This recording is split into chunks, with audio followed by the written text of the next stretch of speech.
Bueno, de nuevo, buenos días. Mm, Voy a grabar esta parte para que quede parte de la presentación. Voy a detener la transcripción. Bien, en este segundo video, entonces, vamos a trabajar un poco con, bueno, ya digamos, con lo que sería la teoría. Permítame, yo comparto acá pantalla. Y vamos a entrar, digamos, en materia de lo que sería la ciencia de los materiales. ¿Ok? Bueno, eso que ustedes pueden ver acá es la presentación digamos, que vamos a utilizar. Yo esta presentación igual se les voy a dejar ahí en PDF para que ustedes la tengan. Y en esta presentación, digamos que lo importante es, digamos, que a ustedes puede servir como guía. Sin embargo, siempre es muy importante que revisen de nuevo la parte de la teoría. Me voy a disculpar con ustedes si aparece gente por acá, porque estoy en la clase de aquí en la oficina del departamento y circulan personas. Entonces, bueno. Capaz pase alguien, me salude, capaz pase alguien y hable. Bueno, les voy a pedir disculpas de antemano. Pero bueno, acá lo importante es que digamos, vamos a poder dar lo que sería la información importante de la materia. De nuevo, voy a intentar mostrarles el libro. Este es el Askeland, no sé si lo puedan ver. Bueno, no se ve, parece que la, la, um, el video lo cubre. Pero bueno, como les decía, lo pueden extraer o lo pueden prestar en la biblioteca. Bien, entonces, como veníamos viendo en el sílabus, ahí está, digamos, los temas.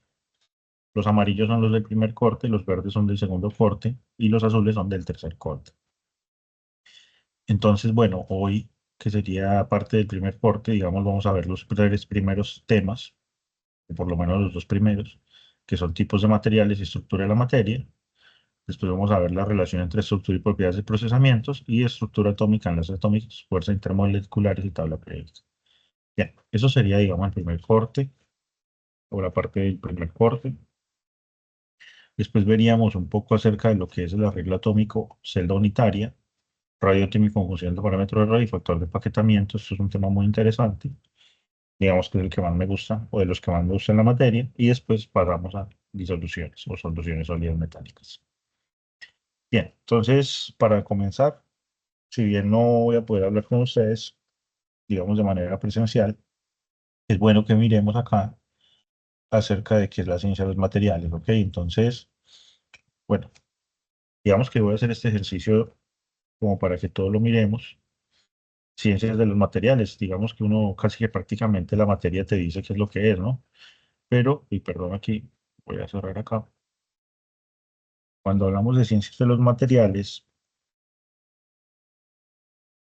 uno, uno lo primero que hace es, digamos, googlear, ¿no? Bueno, ¿qué es la ciencia de los materiales? Fíjense que él te tira la primera definición, ¿no? Dice que es la que se encarga, o es una ciencia que se encarga de investigar la relación entre la estructura de la materia y las propiedades de la materia. Por eso es que muchas veces cuando ustedes me ven hablando de los temas, yo les digo, miren que dependiendo de la estructura de cómo se organizan los átomos, es la propiedad de un material. Eso es la ciencia de los materiales, ¿ok? Sin embargo, hay otra rama que es la ingeniería.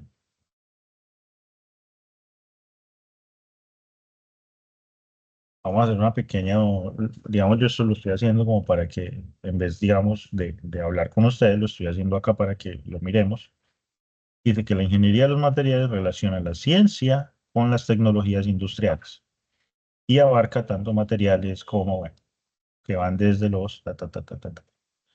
¿Qué quiere decir esto? Esto quiere decir que una vez obtenida la relación entre la microestructura, la nanoestructura o la estructura atómica de los materiales, y una vez que yo entiendo la propiedad de ese material basado en, en toda su estructura atómica o molecular, yo puedo aplicar esa propiedad para una funcionalidad, ¿ok? Eso es lo importante. Entonces, bueno, digamos, aquí hay un montón de imágenes que me muestran esto. Sin embargo, aquí hay como que se repite. Fíjate que hay un tetraedro, que hay un triángulo también. Este tetraedro me parece bastante interesante. Y entonces aquí vamos a la definición. Digamos, ¿qué sería la ciencia de los materiales como tal?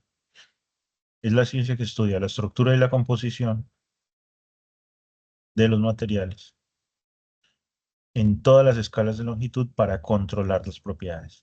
Para controlarlas o conocerlas, más que para controlarlas, porque ese material va a tener una propiedad, sea que tú existas o no existas. Tú no puedes controlar esa propiedad, pero si tú la conoces, tú puedes después recurrir al conocimiento para manipular, digamos, la estructura y después obtener el comportamiento que tú deseas de ese material. Entonces, ¿cómo vas a hacer o cómo vas a poder cambiar esa composición o esa estructura a través de procesos de síntesis? Eso sería la ciencia de los materiales. Fíjate que acá ponemos un diferente. ¿Qué quiere decir esto? Esto quiere decir que la ciencia de los materiales no es lo mismo que la ingeniería de los materiales. La ingeniería de los materiales, digamos, a diferencia de la ciencia de los materiales, lo que hace es emplear lo que encuentra la ciencia del material y con eso hace aplicaciones. ¿Está bien? Entonces, por ejemplo, yo el otro día estaba, digamos, haciendo una pequeña investigación y vamos a poner aquí, por ejemplo, que sería ciencia de los materiales aplicada a bueno, tú puedes aplicarlo a la electrónica, por ejemplo. Si ponemos aplicado a la electrónica, te va a aparecer un montón de cosas, materiales en la industria de la electrónica, claramente, pues te van a aparecer un montón de aplicaciones. Vamos a mirar si se me lo deja ver. No me lo deja ver porque tenía un error, no me importa. Van a aparecer un montón de materiales. Pues, si yo quería ver aplicada, por ejemplo, la construcción de puentes. Listo. Entonces, por ejemplo, materiales en la construcción de puentes, claramente aquí hay un montón. Te van a aparecer un montón. Incluso hay una escuela acá, por ejemplo, de materiales aplicados a la construcción de puentes. Por ejemplo, aquí dice que de piedra, madera, acero, cemento, hormigón. Claro, obviamente. Fíjate que la madera tiene unas propiedades y depende de la aplicación que tú requieras, tú aplicas madera, ¿ok? Eh,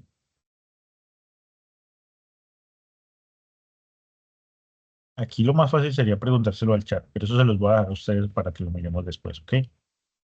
¿Cómo se llama la ingeniería de construir puentes? Bueno, esto sería, digamos, una idea. Pero lo que quiero decir es, cualquier área de la ingeniería requiere de la ciencia de los materiales. Por ejemplo, ciencia de los materiales aplicada a la manufactura de, mira, de la moda, de la salud, de la industria, de la sociedad. No sé, pongamos lo más rara de la sociedad. De nuevo me disculpo si se escucha algún ruido en el fondo.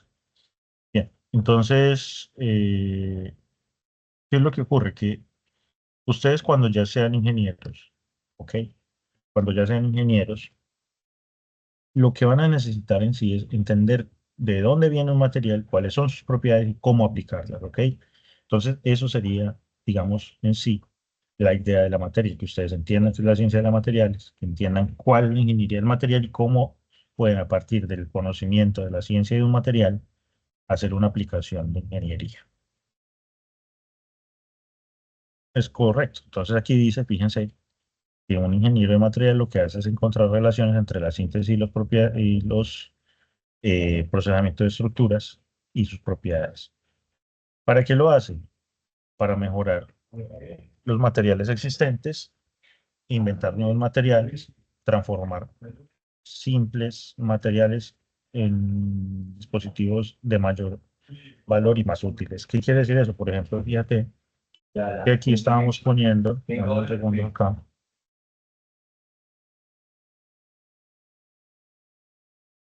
con la muestra de clase. Sí, sí. Bien, entonces, lo que les comentaba es lo siguiente. Digamos, por ejemplo, ¿a qué se refiere esta parte de la diapositiva? Digamos, dice mejorar los materiales existentes e inventar nuevos materiales. Un ejemplo sencillo de ciencia de los materiales aplicado o que tiene que ver con esto, por ejemplo, miremos la madera. pongámosle madera contrachapada. Vamos a poner así. ¿Ok? O la madera que resiste la humedad. Vamos a mirar esta. Madera que resiste la humedad. Sí, sería esta madera. Y aquí vamos a ver la composición. Fíjense que, por ejemplo, hay muchos tipos de madera, pero aquí lo importante es la madera que como material es una madera que se mezcla eh, con plásticos, digamos. Vamos a mirar esto. La madera plástica, conocida como madera sintética, se fabrica a partir de una mezcla de plástico reciclado y fibras naturales. Entonces, fíjate que en esta madera, por ejemplo, que es la madera que todos tienen hoy en día en las cocinas, lo que hacen es mezclar plástico y madera, prensarlo y generar placas de madera de este tipo para, digamos, obtener el material que resiste la humedad, ¿no? Esa es la típica placa metal, de madera que utilizamos, digamos, en las cocinas, ¿no? No sé si alguno de ustedes lo conozca o lo haya visto. ¿Y por qué, digamos, se mejora la propiedad? Porque normalmente si la humedad ataca la madera, la puede pudrir, pero como hay un contenido de plástico y el plástico es antihumedad, digamos, resiste la humedad, entonces, digamos que no vas a tener ese problema. Bien, otra aplicación. Bueno, entonces fíjense, ¿cuál es la idea? La idea es generar una combinación de materiales o generar, digamos, una aplicación de combinación de materiales que cuando yo haga que funcionen como tal, esa combinación de materiales y esa funcionalidad me da de mayor valor que la que yo obtendría si sumara todos los materiales pues, individualmente. ¿Está bien? Entonces, por ejemplo, fíjate en el caso del celular, que es esta aplicación que les traigo acá, tú tienes que hay un montón de cosas que componen un celular. Por ejemplo, la batería, que es un material de litio, vale 9 digamos, dólares. Una conectividad vale 18, las cámaras valen 44, los displays valen 80, la memoria vale 60. Y al final, la suma de todo eso tiene más valor que cada una de las cosas individuales. ¿Por qué? Porque la función que presta tiene más valor y más utilidad que, digamos, solamente una batería o solamente un sensor o solamente una cámara. ¿Ok? Entonces, fíjense, el valor individual de cada uno de los elementos que compone el sistema aplicado, en este caso con materiales, es mayor que la suma de todos sus componentes, ¿no? Bien, entonces miremos acá.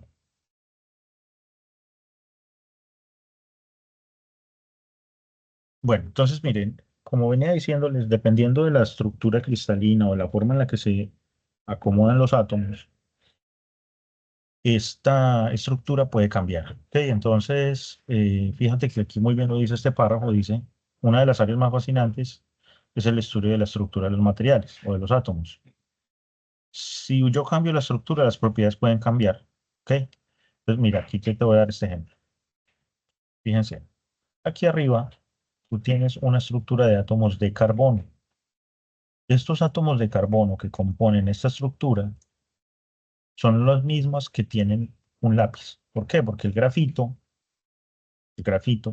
que es el que compone la mina del lápiz, está hecha de un material de carbono que se llama grafito, y ese grafito tiene esa estructura que ustedes ven aquí, que son pequeñas láminas una sobre la otra, y esas láminas que están una sobre la otra, digamos que es la que cuando tú pasas el lápiz sobre la hoja del papel, van dejando la mancha. ¿Ok? Es decir, tú lo que estás depositando sobre la hoja es pedazos de grafito sobre esa hoja. Esto de acá es un pedazo de carbón. Esta no tiene una estructura cristalina, sino que está desordenada. Y esto que tienes acá es un diamante. Ahora, aquí hay algo muy interesante y es lo siguiente. Fíjense que el diamante es un material que es muy caro, ¿no? ¿Por qué? Porque conseguir un diamante, digamos, para la joyería representa miles o hasta millones de dólares. Un pedazo de carbón no tiene mucha utilidad y el grafito pues es barato y todo el mundo lo tiene en un lápiz. Sin embargo, fíjense que el carbono o el átomo de carbón que compone el lápiz, el átomo de carbón que compone este bloque o esta piedra de carbón y el átomo de carbono que compone el diamante son el mismo átomo. ¿Qué cambia entre ellos? Su estructura cristalina. Fíjense que acá es una estructura laminar, acá es una estructura amorfa, y aquí se conforma o se da gracias a la estructura, digamos que se llama estructura del diamante. Es más, si ustedes buscan estructura cristalina del diamante, lo primero que van a encontrar aquí es, si dan imágenes, lo primero que van a encontrar es que esa estructura cristalina del diamante, digamos, es un poco más compleja que la del grafito. Fíjense que esta estructura tiene, digamos, una forma que más adelante vamos a poder ver en la materia de cómo es y de qué propiedades tiene. Pero claro, obviamente la forma en la que se está, digamos, organizando el carbono acá no es la misma forma que en la que se está organizando el carbono en una lámina, ¿no? Claramente esta es menos fuerte que esta porque esta estructura al ser mucho más compleja tal vez tiene la posibilidad de soportar mayor carga que otra estructura, ¿no? Bien, entonces eso sería el caso de la idea, ¿no? Así que bueno, ya decimos, si es posible comprender de esta manera, o la manera nanoscópica o atómica, cómo puedo modificar o manipular un material, entonces puedo controlar sus propiedades. Ahora, no es muy fácil ir de esto a esto, pero ¿qué se puede hacer? Se puede hacer. De hecho, existen diamantes sintéticos. Bien, entonces fíjense, por ejemplo, si volviendo, digamos, al tema, mm, llegamos a esta idea o a esto que habíamos visto ahorita, que era era una de las imágenes, digamos, que nos importaban, ¿ya? ¿No? Acá, ocultar aquí, listo. Entonces, fíjense que aquí nos aparecía esto, ingeniería de los materiales, y aparecía este tetraedro, que era el que más me llamaba la atención. O sea, todas las imágenes son muy llamativas, pero esta es, digamos, la más interesante. Y fíjense que se compone de tres o cuatro aristas, o sea, se compone de tres aristas, cuatro aristas, y esto es lo que nos interesa ver, digamos, en ingeniería de los materiales o en ciencia de los materiales. ¿Por qué? Fíjense que acá, por ejemplo, tenemos, o la pregunta es, ¿por qué usamos el acero en la fabricación de carros? Bueno, entonces, cuando uno fabrica un carro, uno tiene que tener en cuenta varios elementos. En este caso, por ejemplo, nosotros sabemos que el acero es un material que es extremadamente fuerte. Entonces nos sirve porque la carga que soporta un carro es muy alta y aparte de la carga que soporta el carro, que es muy alta, también puede ocurrir que la cantidad de movimiento, el momentum o la fuerza que posee ese material también sea muy grande. Y por ese motivo, entonces, es necesario un material que tenga una resistencia o una fortaleza muy alta.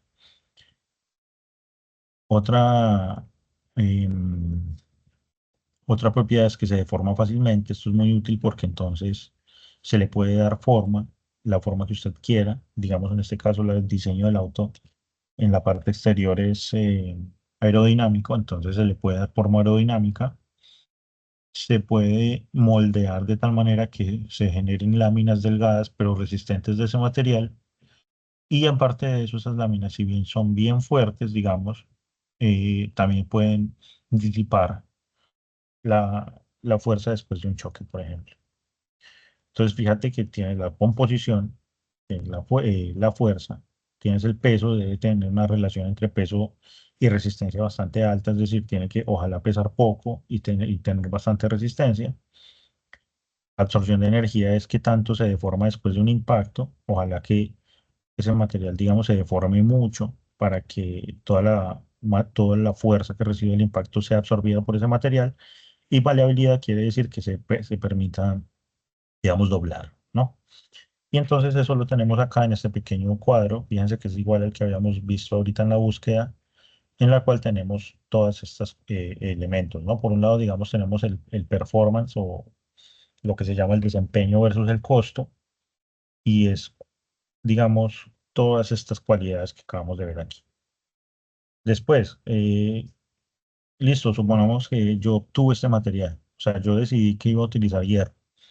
Entonces, ahora después del hierro es cómo lo voy a sintetizar, cómo puedo hacer que este me dé altos niveles de forma o cómo lo puedo, digamos, manipular para que me dé la forma de un carro. ¿Ok? Entonces, esto de acá tiene que ver con la síntesis y el procesamiento. Es decir, una vez que obtuve el material, después yo tengo que pensar es cómo manipulo el material.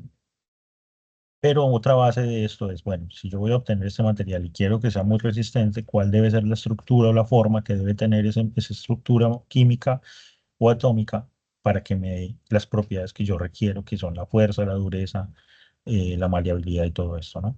Entonces, fíjense que todas estas tres están unidas, ¿no?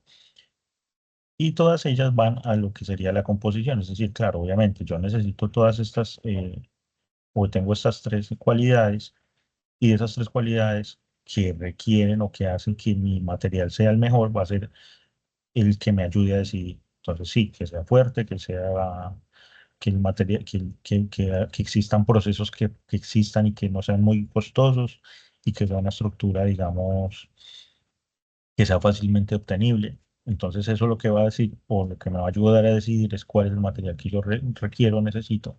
En este caso, es la decisión, va a ser la composición.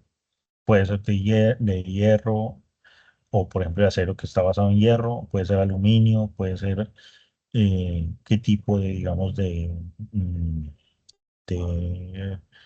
alloy es esto, es de capa metálicas o qué cantidades necesito. Bien, aquí están, entonces, eso sería, digamos, en cuanto a esto. Ahora vamos a ver la parte de la clasificación de los materiales. Bueno, digamos aquí como conclusión, entonces es, ¿cuál es el costo de desempeño? ¿Cuál es la síntesis y procesamiento? ¿Cuál es la microestructura? Y por último, la composición. Es decir, todo eso, digamos, es la base de todo. Tú primero te basas en qué es lo que quieres, cómo se puede manipular, qué tipo de estructura requieres en la parte microscópica y con esas tres decides qué tipo de material requieres, ¿no? Bueno, vamos entonces ahora a ver la clasificación de los materiales. Esta clasificación de los materiales es la más importante que ustedes van a tener. Yo esta se les voy a pasar en el PDF y esas son cinco. ¿Ok? Esas cinco materiales, esos cinco clasificaciones que ustedes pueden ver aquí son, digamos, la más general. ¿Ok? Esta es la que ustedes van a utilizar siempre. Digamos que esta es la que tienen que aprenderse. Esta es la que les van a preguntar en la sumativa y esta es la que ustedes cuando ya sean ingenieros van a usar. Realmente esto es muy interesante, es muy útil. Y yo les voy a decir una cosa, y esto se lo voy a decir a todo el mundo. Un ingeniero que no sepa de materiales no es ingeniero. Ya directamente lo digo así. Un ingeniero que no sepa de materiales no es ingeniero. Porque todo ingeniero va a requerir sí o sí utilizar materiales y entender sus propiedades. Y si un ingeniero no entiende ni conoce las propiedades de un material al momento de utilizarlo, entonces no puede considerarse buen ingeniero, digamos. Lastimosamente es así, es la realidad. Entonces, estos cinco clasificaciones son las básicas, es decir, las tenemos que saber todos. Listo, por lo menos al momento ustedes, digamos, ya estar graduados, tienen que saber estas cinco. Bien, la primera son metales y aleaciones, las más comunes.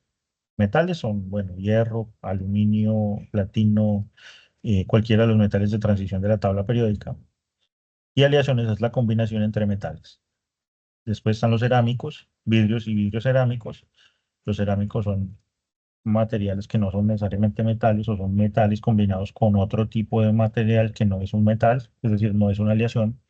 Por ejemplo, yo puedo combinar el oro con el níquel, eso sería una aleación. Un cerámico sería, por ejemplo, un óxido de hierro, que no es, que es un metal con otro material que no es un metal. Por ejemplo, en este caso el oxígeno. Los vidrios, Y vidrios cerámicos, en este caso sería un no metal con otro no metal, por ejemplo el sílice con el oxígeno. El sílice con el oxígeno es vidrio. Un polímero, que son cadenas largas de carburos, semiconductores, metales o materiales compuestos. Bueno, este lo vamos a ver ahorita, ¿no? Bien, entonces esa sería la aplicación. Fíjense que dependiendo del tipo de clasificación también están las propiedades. Por ejemplo, acá tenemos un diagrama de esfuerzo en contra del tipo de material. Entonces, por ejemplo, aquí estamos viendo cuáles son los materiales que menos aguantan esfuerzo en función de su composición. Por ejemplo, en este caso, los polímeros son los que menos esfuerzo aguantan. Están entre 0 y 100.000 eh, libras por pulgada cuadrada.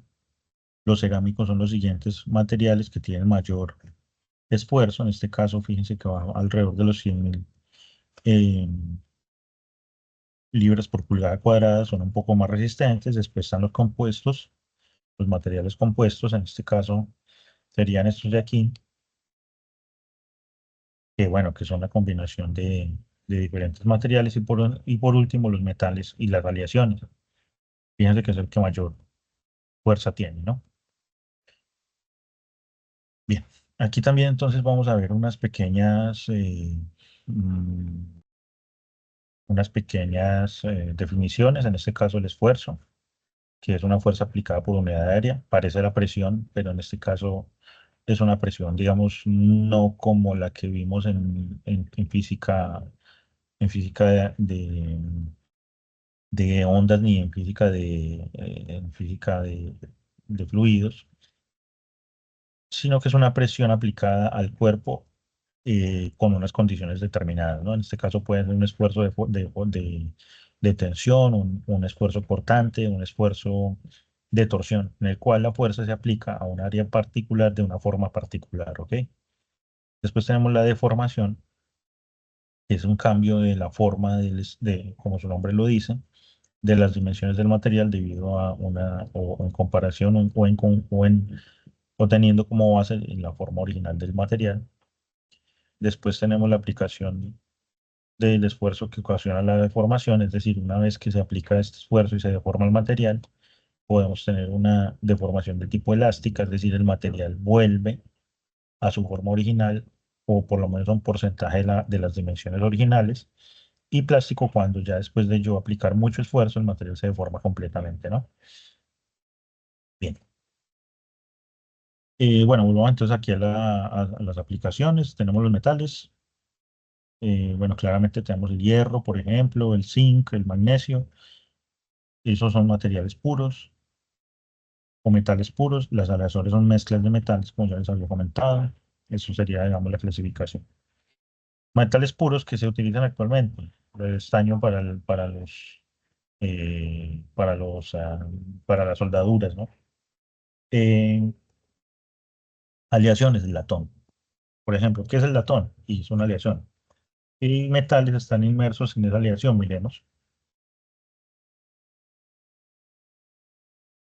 Miremos acá. Aunque esto lo tengo como ven.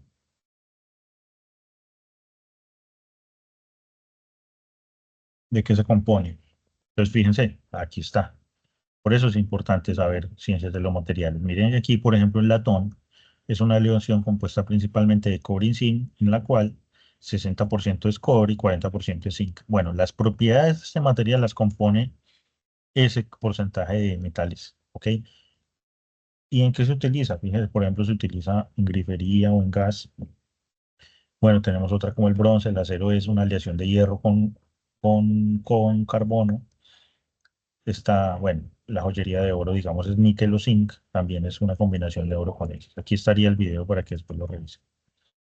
Bien, vamos entonces, esta sería la primera clasificación. Fíjense, metales y aleaciones. La segunda sería cerámicos y vidrios. Los cerámicos son cristalinos inorgánicos, ¿ok? ¿Qué quiere decir que son inorgánicos? Que no tienen carbono y, o que no forman enlaces de carbono-oxígeno. ¿Está bien? se pueden constituir por metales y no metales. Por ejemplo, miren, fíjense que acá dice nitruro de óxido o carburo. Bueno, el carburo es que el carbono está presente en el enlace, pero no forma carburos, por ejemplo, enlace COH o enlace CO o enlace CC. Carbono, carbono, carbono, oxígeno, eso no se da. Pero sí forma un carburo, por ejemplo. Sería un material que tenga un carburo, por ejemplo, carburo de hierro, carburo de níquel. Ese es un material tipo cerámico. O, por ejemplo, si también puede estar un óxido presente, pero no el carbono. Entonces, por ejemplo, óxido de hierro es un cerámico, óxido de titanio sería un cerámico porque es un óxido que está presente el metal, pero que no forma una cadena orgánica. Y una propiedad muy bonita es que estos materiales son utilizados o tienen una alta porosidad. Es decir, la estructura que forman ellos es de muy alta porosidad. ¿Y eso qué quiere decir? Eso quiere decir que el aire que se forma cavidades de aire o de vacío entre ellas. Y como hay cavidades de vacío o de aire entre ellas, lo que ocurre es que cuando se ponen en contacto con altas temperaturas no conducen bien el calor. Esa sería, digamos, la principal característica. Y por ejemplo, fíjense que acá tenemos un horno o un ladrillo refractario que claramente tiene pues poca conductividad y tiene una muy buena aplicación para materiales, para, como por ejemplo, hornos. ¿Ok? ¿Por qué? Porque este material, si se calienta mucho acá, aquí no se va a calentar bastante. Entonces, eso es bueno porque todo el espacio vacío o el espacio que exista entre esta pared de ladrillo y esta, no va a permitir que el calor que está sufriendo esta parte o al que está sometido esta parte del ladrillo eh, se vea afectada por esta parte del ladrillo porque la conductividad es muy baja, ¿no? También hay unos aplicaciones cerámicas de muy fuertes. eh, y bueno, eso sería, digamos, ahí la parte de los cerámicos. Bueno, los vidrios ustedes ya los conocen. Es un material amorfo. Normalmente está hecho de silicio o de óxidos de silicio. Dice que es un líquido fundido. De hecho, mucha gente todavía cree que este no se puede clasificar bien como un material sólido o líquido. Dependiendo de las condiciones ambientales, también adopta formas distintas. Mm, y se obtienen a través de procesos térmicos como la fundición o el templado del material. Una aplicación muy interesante del vidrio, digamos, es el vidrio templado, que digamos que es altamente resistente al peso. De hecho, se puede utilizar en puentes también para aplicaciones panorámicas, ¿no? Ahora tenemos a los polímeros. Fíjense que los polímeros son cadenas largas de carbonos, como los que habíamos visto, pero en este caso de formas irregulares. Cadenas largas de carbonos. Fíjense, por ejemplo, esta cadenita azul de carbono es una cadena muy larga de un material polimérico, los cuales se entrecruzan entre sí o se entrecruzan para formar, digamos, materiales como en este caso el plástico. Eso se llamaría un termoplástico, ¿no? Y este de acá también es un polímero, pero es un polímero ordenado, ¿no? Fíjense que en este caso particular, perdón, en este caso particular el polímero adopta una estructura y esa estructura que va adoptando, digamos, se relaciona con otras cadenas poliméricas a través de algunos átomos enlazantes, que son algunos de entre los muchos que pueden compartir, ¿no?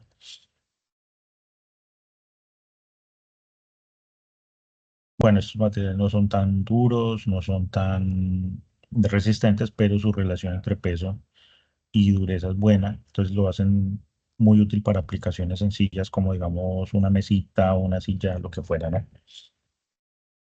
Y bueno, también no son muy térmicamente estables, por lo tanto, el problema que ocurre es que estos, si le aplicas una alta temperatura, se derriten fácilmente, pero lo que sí es que tienen una alta resistencia a la corrosión, ¿no?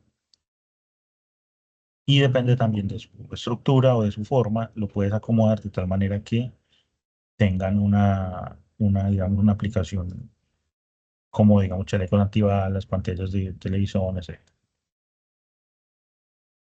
Y por último, bueno, habíamos visto estas clasificaciones. Después están los compuestos, los semiconductores, pues los vamos a mirar. No, listo. en los cuales la idea, digamos, es combinar diferentes materiales para generar una nueva aplicación. Por ejemplo, en este caso, mira la fibra de vidrio, es un vidrio compuesto o, digamos, recubierto con otro tipo de fibras para generar este tipo de matriz aislante. Que sería bueno, digamos, en este caso, por ejemplo, en el caso de la fibra de vidrio, es un material que aún sigue siendo liviano, pero que como tiene baja densidad, digo, es liviano, pero es resistente porque tiene una matriz de polimérica que le ayuda a soportar el impacto, pero aún así lo hace liviano. ¿Ok? Bien.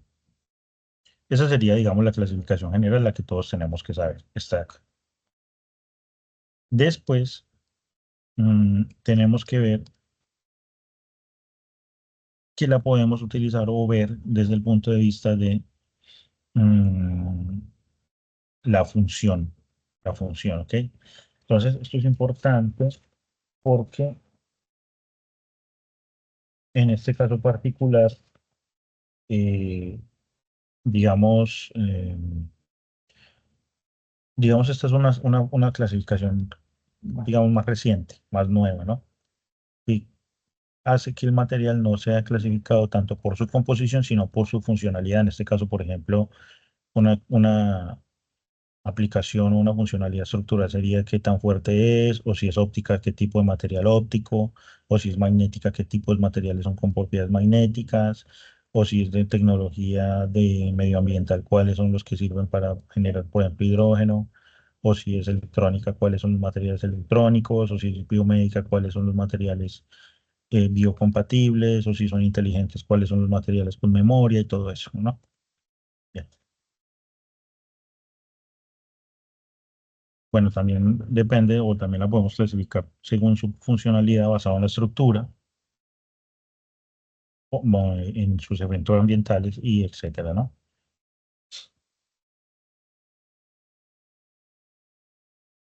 Bien, cosas a tener en cuenta al momento de generar un diseño en material, que sean según la necesidad, por ejemplo, el aspecto económico, las propiedades físicas, el medio ambiente, que digamos no sea muy contaminante, o que su obtención no sea contaminante también. eh, que los materiales, para que la obtención de esos materiales no sea tampoco contaminante y por último que sea fácil o por lo menos posiblemente transportable. Eso sería la clasificación, esta sería la primera parte de la clase, la voy a parar ahí para que les quede la información.